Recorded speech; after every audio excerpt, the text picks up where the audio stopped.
Hello, it's Mike Munter with Affordable Reputation Management, and what we're going to talk about today is changing Google Autosuggest and making sure that the content is relevant that we're attempting to make the changes for.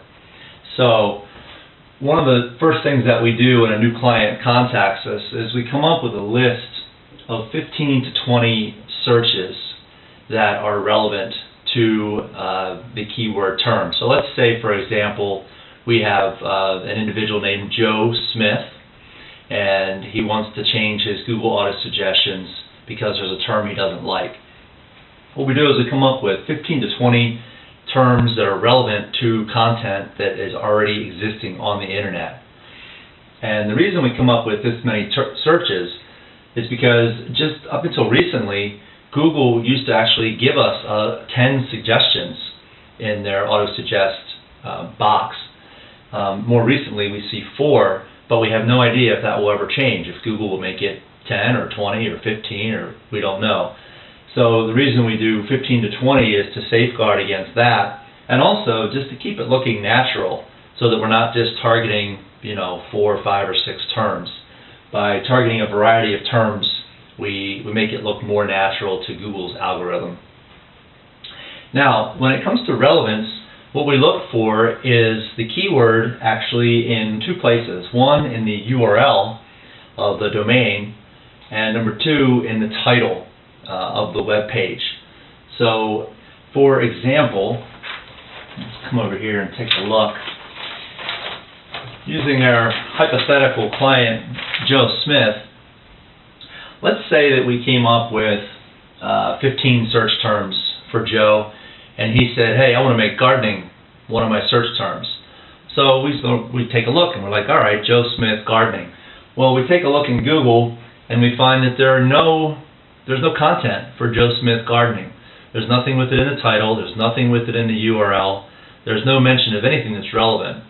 So the likelihood of changing Joe Smith gardening in Google Autosuggest is going to be lower, and it's really not going to make sense. I'm not saying that you can't do it, but there's really no point in doing this exercise if you're going to create suggestions for content that does not exist online.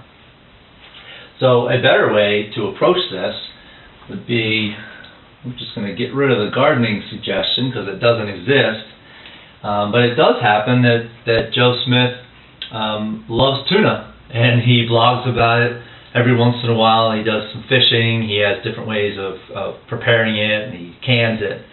And so he has created a website called joesmithtuna.com, and he's given it a title, Joe Smith Tuna Blog.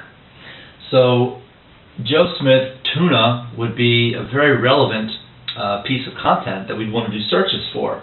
So this is how your search result's going to look. When you type Joe Smith Tuna, you're going to see it in the title, right here.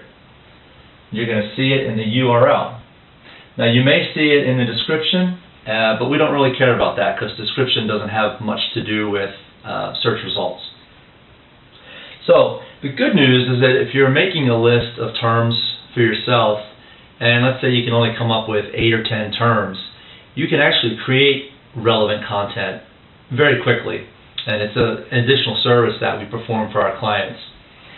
So what we do is we go on to usually WordPress.com or Blogspot.com, and we come up with a topic of interest or of relevance to the client, and we create that blog so it would become like joesmithtuna.wordpress.com, or let's say he happens to be a basket weaver on the side and just enjoys that. So we might have joesmithbasketweaver.blogspot.com. And then when we create the content on that domain, you want to adhere to 2 rules. One is you want to make it unique.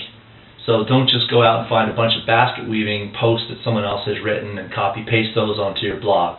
For one, that's copyright infringement. And number 2, it could cause that blog to not appear in search results or even to get de-indexed by Google. So just take the time to write some good content And then the second thing is that it's useful. You know, if you're going to do this, make it useful to somebody who actually might look for information on basket weaving. Add some pictures, maybe a how-to video, etc. You don't have to go too far into it though. Usually we find like a 1 or 2 page website is plenty.